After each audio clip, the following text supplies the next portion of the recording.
नमस्कार दोस्तों, कक्षा 10 हिंदी का पेपर लेके आ गए हैं आपके लिए। पूर्णांक इसका 48 रहने वाला है और समय 3 घंटे 15 मिनट का होगा। दोस्तों सभी दिशा निर्देशांक यहाँ पर दे दिए गए हैं। पूरा पेपर आपको सॉल्व करके बताया जाएगा। एक एक क्वेश्चन का आंसर हम आपको बताने वाले हैं। पूरे पेपर को देखकर आप ध्यान से जाएं। एज इट इज पेपर आपका आने वाला है। सभी जिलों के पेपर आपको प्रोवाइड करवाए जा रहे हैं।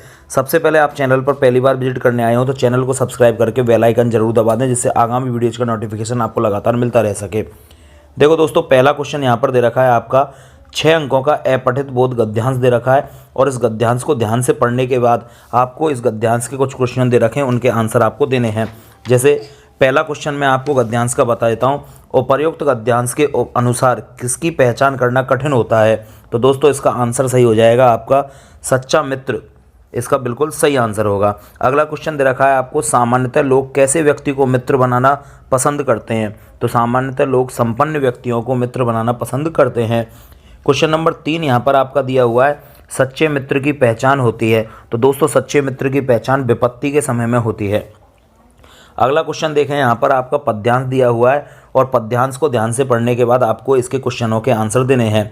अब चलते हैं हम इसके नेक्स्ट पेज पर। तो पूरा पद्यांश आप यहाँ पर ध्यान से पढ़ लें और इसमें 3 अंक के एक नंबर के क्वेश्चन दे रखे हैं और इनको हम सॉल्व कर लेते हैं। पहला क्वेश्चन है आपका यहाँ पर, तिमिर शब्द का अर्थ क्या होता है? तो दोस्तों तिमिर शब्द का अर्थ होता है अंधेरा।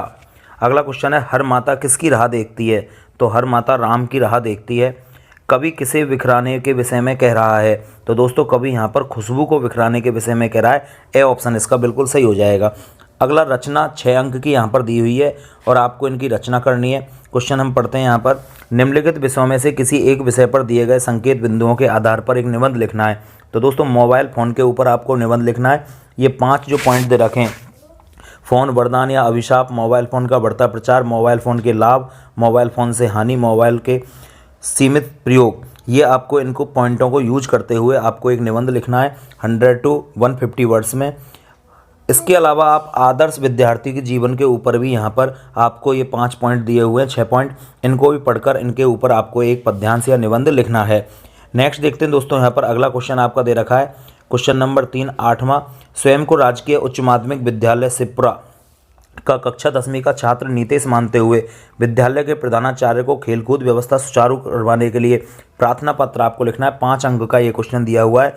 अथवा में आपसे कह रहा है, स्वयं को सुमित मानते हुए अपने मित्र संजय को गणतंत्र दिवस समारोह में राष्ट्रीय वीरता पुरस्कार प्राप्त करने के लिए बधाई पत्र आपको लिखना है 5 अंक का। व्याकरण के क्वेश्चनों को देख लेते हैं हम दोस्तों। यहाँ पर सत्य और असत्य आपसे पूछे गए, तो एक एक क्वेश्चन को सॉल्व करते हैं हम। शब्दों के प्रारंभ में जुड़कर अनेक अर्थ में विशेषता उत्पन्न करने वाले शब्दांशों को उपसर्ग कहते हैं। तो दोस्तों आपका पहला ऑप्शन बिल्कुल सही हो जाएगा। दिया हुआ है समास के 4 भेद होते हैं, तो दोस्तों ये गलत हो जाएगा क्योंकि समास के 6 भेद होते हैं। अगला क्वेश्चन है, प्रत्यय शब्द के अंत में जुड़कर नवीन शब्द की रचना करते हैं, ये बिल्कुल सत्य हो जाएगा आपका। अगला क्वेश्चन देखते हैं, यहाँ पर हम दे रखा है, मानवता जातिवाचक संज्ञा है। तो दोस्तों ये गलत हो जाएगा क्योंकि मानवता एक भाववाचक संज्ञा आपकी होती है। रिक्त स्थान की पूर्ति कीजिए। तो पहला क्वेश्चन यहाँ पर दे रखा है आपका, एक नंबर के क्वेश्चन है, सर्वनाम संज्ञा के स्थान पर प्रयुक्त होते हैं। तो यहाँ पर संज्ञा बिल्कुल सही हो जाएगा, संज्ञा ऑप्शन बिल्कुल सही होगा। गुण दशा रंग आदि का बोध करवाने वाले कहलाते हैं, तो इसको विशेषण के नाम से जाना जाता है। यहाँ पर आप विशेषण फिल कर दोगे। नेक्स्ट क्वेश्चन यहाँ पर आपका दिया हुआ है, कर्म के आधार पर क्रिया कितने प्रकार की होती है? तो दोस्तों कर्म के आधार पर क्रिया 2 प्रकार की होती है, सकर्मक और अकर्मक। नेक्स्ट क्वेश्चन देखते हैं हम, शब्दों या वर्णों के मेल को क्या कहा जाता है? तो शब्दों या वर्णों के मेल को समास कहा जाता है, तो यहाँ पर आप समास कर दोगे। अगले क्वेश्चन आपके अतिलघुत्रात्मक टाइप के दिए हुए हैं, 17 18 19 20 21वां क्वेश्चन आपका अतिलघुत्रात्मक, एक लाइन के आंसर आपको देने हैं।